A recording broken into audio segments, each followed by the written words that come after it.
Hello, Colfeians. This is the Colfeian Connection, the podcast which aims to connect members of Old Colfeians Rugby Club in business. I'm your guest host, Andrew Foster, and the reason why I'm guesting is that our guest today is the regular host, and that's Tim Tunnicliff. Tim, how are you doing? I'm doing well. Thank you, Foz. Thank you very much for taking over the reins for this episode. Much appreciated. No, a pleasure. Really looking forward to hearing more about what you're up to and having a good conversation. We do this in order with the pre-game, just to sort of kick things off. Can you give everyone an idea of your Old Colfeians history? You know, the sort of teams you played for, how long you've been at the club, that kind of thing. You know, these days, obviously there'll be a lot of people listening to this who know this upside down and back to front. But then there's other people, these days you look at a first team team sheet and there's people on there whose birth years start with a 2, which is shocking, but it's the reality these days. So yeah, who is Tim Tunnicliff? Right. Well, in terms of Old Colfeians, I joined the club in 1998 as a sort of fresh-faced 22-year-old, just moved to London. I played for 9 seasons in that first stint. And sort of spent a bit of time in the national leagues. I captained the club during that period as well, which I was very proud to do. I drifted off for a little while, but came back for a season as player coach, then went off again, but came back for 3 more seasons as DOR. And throughout my playing days, I think I played for every team at the club, maybe not the 4th team in the old days, but certainly 3rd, 2nds, 1st, and latterly the vets too. So it's been a pretty huge part of my life, to be honest. Brilliant. So I've got it right. So you're not a Colf's stall boy, an old Colfeian in that sense. Is that right? That's correct. I was Matt Townsend came to the club via Stephen Taft Corlett. They went to university together. Me and Towner were best mates from back home. So when we sort of moved to London at the same time, Taft convinced us that actually travelling from Putney to southeast London 3 times a week wouldn't be too much of an overhead. I was working at Heathrow at the time as well, so my travel times during that period of my life were quite extensive. Yeah, but that says something. I mean, obviously, for anyone who doesn't know, I might be able to tell from the accent that I didn't go to Colfstool. I taught at Colfstool, and obviously Alan Bateson, who I was at Bradford Grammar with, was already down at the club, and I've ended up down there too. And I think it is a really special place in terms of the way that, there is that strong connection to the stall, but you'll have seen it too, that even as a non-stall Colfeian, you very quickly find yourself sort of part of a really special club. Yeah, 100%. I couldn't, vouch for my own experience. I know that I was welcomed in immediately and comprehensively, and I've seen it with many other people as well. Brilliant. Okay, we get into the game here. So tell us a bit about your business. What are you doing as your day job, Tim?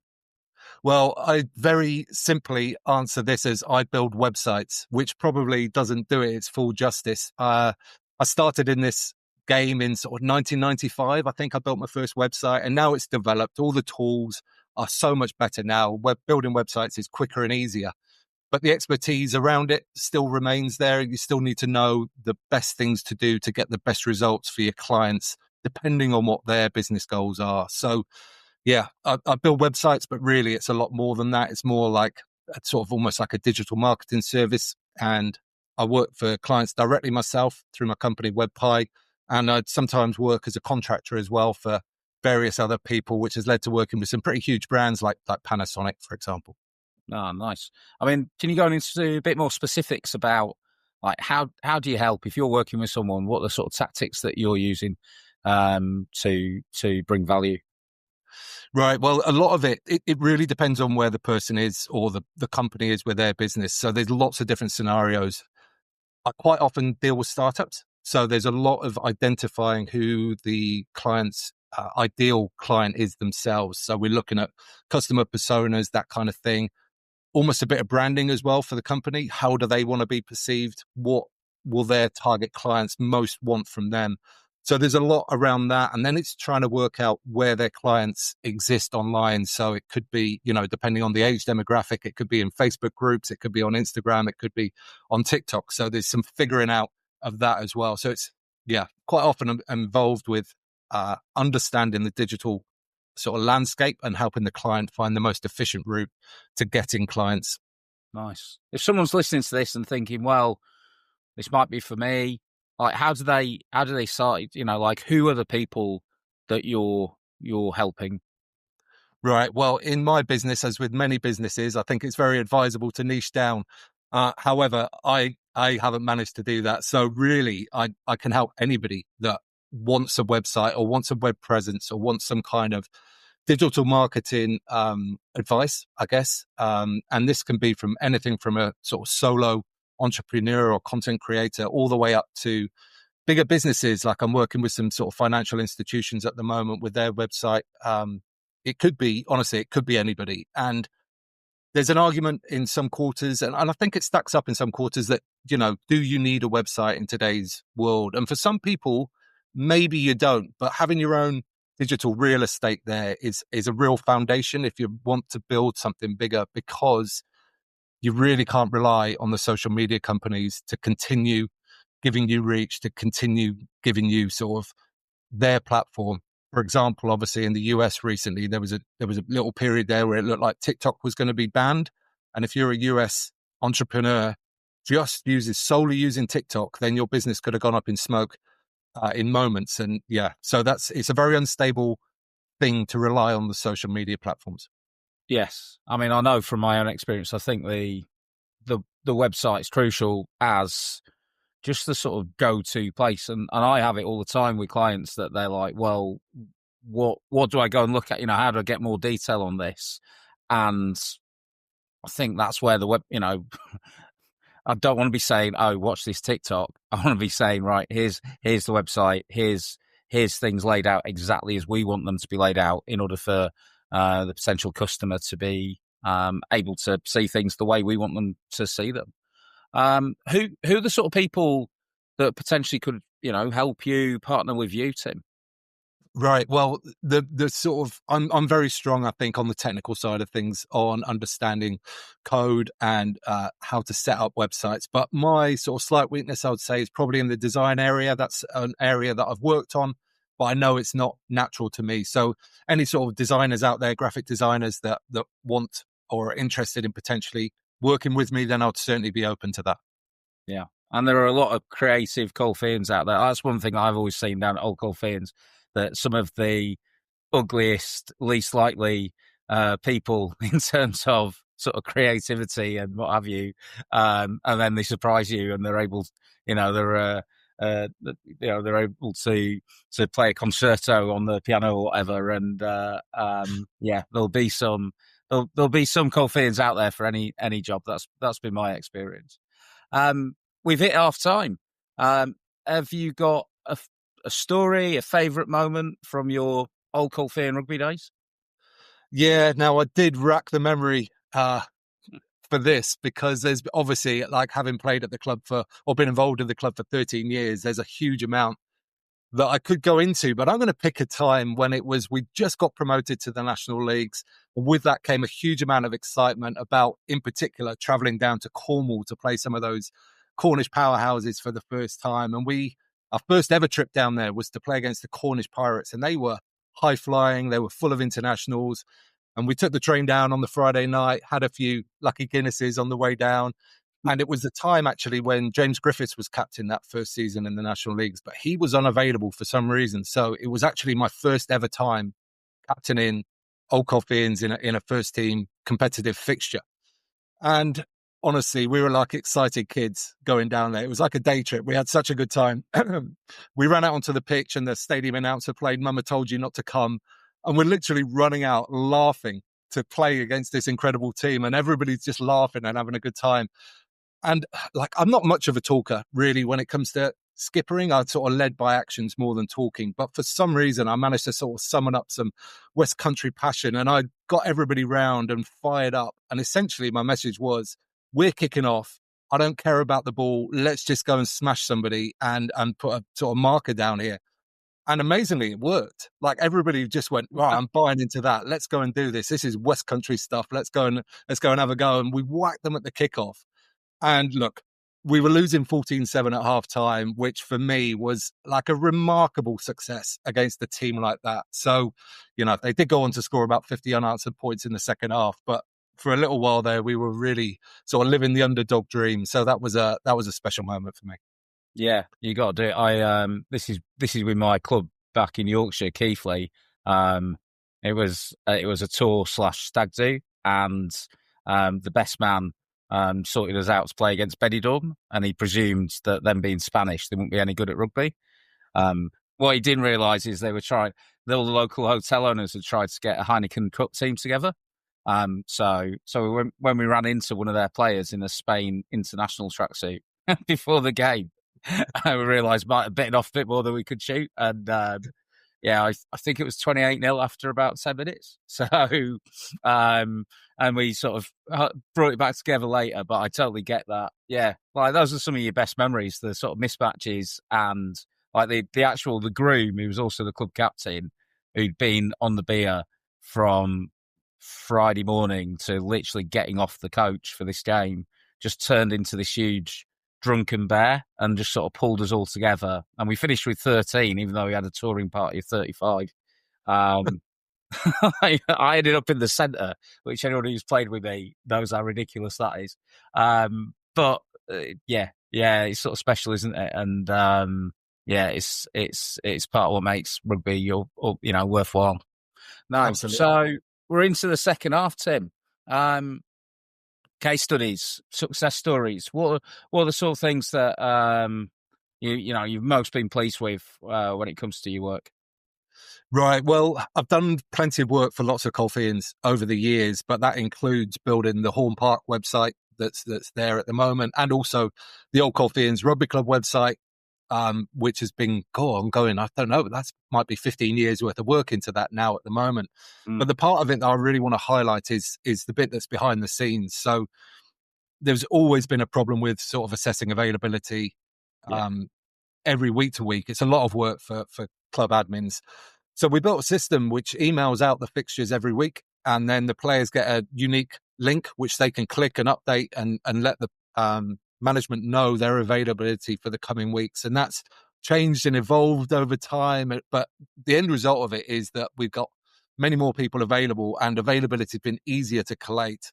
But then also on the back end, the management can see all those players listed. They can drag and drop them into the teams that they want for the weekend coming up. And then they can just select that team, send an email directly to all of those players. So it's just really made the management of the club in terms of the playing side so much more efficient.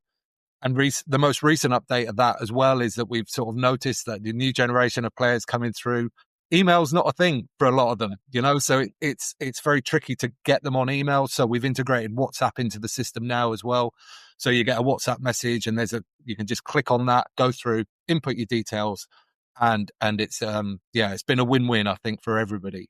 And that's going back to what I said earlier about like I'm happier in the code. This was a real sort of coding challenge. So for me, it was like really enjoyable to get my teeth into. But also, it's provided a lot of value. So I've been very happy about that.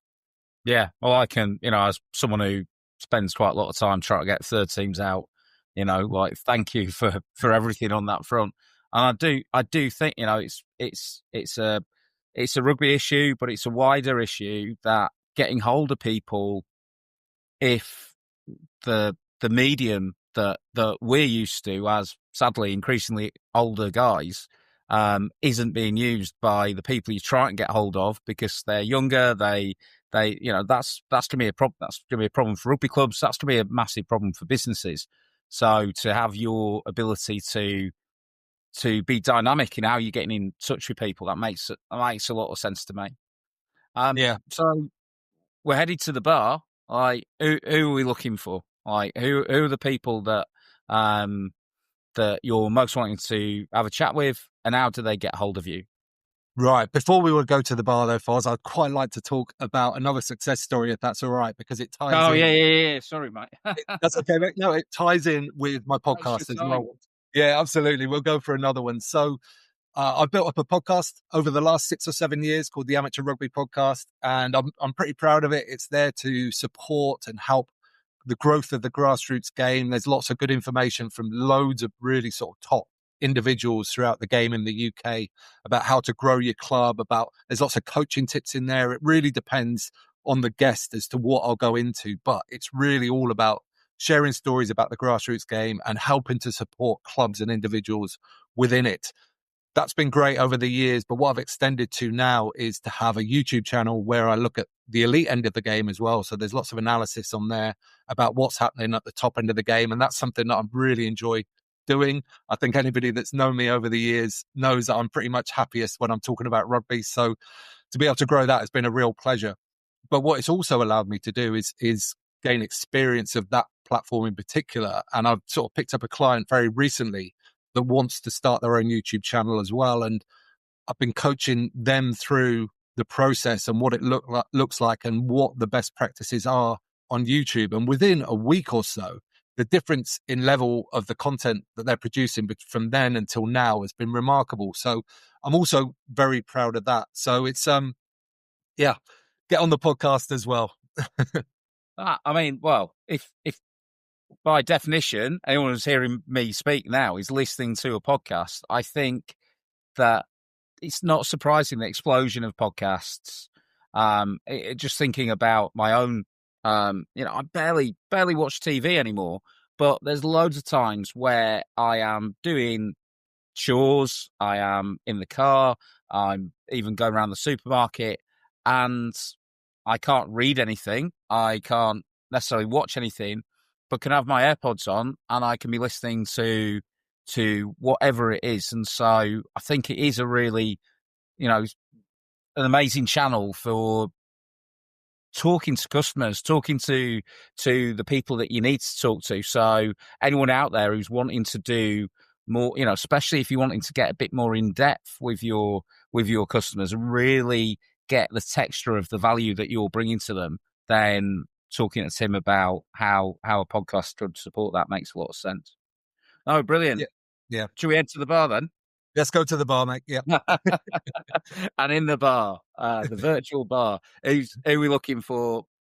How do they get hold of you, Tim? Okay, mate. So in terms of WebPie, in terms of the website development, I'm very interested in partnering with graphic designers, anybody that's got experience of designing websites or any kind of digital asset, to be honest. If you're looking for a website yourself or you're looking for digital marketing advice, then absolutely hit me up as well. And all of that can be found at webpie.co, which is my website. For the podcast, I'm getting to the stage now where I'm really looking to try and bring on a couple of sponsors. So if you're interested in sponsoring a podcast that really talks about the values of the game a lot, it's got a lot of sort of credibility in that regard, then that would be great if you want to get in touch with me about that. Or if you'd like to be a guest, I'm always looking for new guests as well. If you've got an angle, if you've got a story or you've got some expertise or whatever, I'm very interested to hear from you. And lastly, just give it a listen. And if you like what you hear, then you can subscribe and follow along. That would be great too. And all of the contact details for that can be found at amateurrugbypodcast.com. Lastly, one more thing. If people are interested in my slightly sort of unorthodox life of travel, sort of festivals and van life, then you can find me at Tunnicliff World Tour, where I'd sort of do some videos around that as well on YouTube. Awesome. No, brilliant stuff. The taxi's here. So any final thoughts, Tim?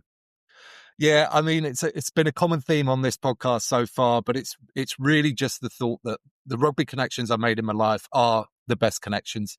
And actually, more specifically than that, the connections that I've made at Old Colfeians Rugby Club are some of the sort of strongest that I've made anywhere. So I'll just encourage people at this time when sort of things feel a little bit sort of stretched, maybe leaning into those connections and trying to deepen those would be a very positive thing to be able to do. 100% agree. I mean, that's something that I've found hugely, that when you're looking at things from a business perspective, those long-standing relationships and that trust that you've built up over years is priceless. And so if it can be brought to bear in a different aspect, someone that you might have, up to now mainly seen in the scrum or down at the bar. If you're able to say, look, actually, is there some value here in having a chat about how we could work together? Some amazing stuff's come out of that for me personally, and thank you to you, Tim, for everything you're doing to help drive that down at Old Colfeians. I think it's been a massive asset to the club, and it'll only grow and grow. Thank you, mate. Much appreciated, and thank you for stepping as guest host for this episode. No, I've enjoyed it. So, to all our listeners, thank you ever so much for listening to the Colfeian Connection. Get in touch with Tim if you see a good fit for your business. And don't forget to tune in next time when we'll be talking to another quality Colfeian. I've been Andrew Foster, and that's goodbye for now.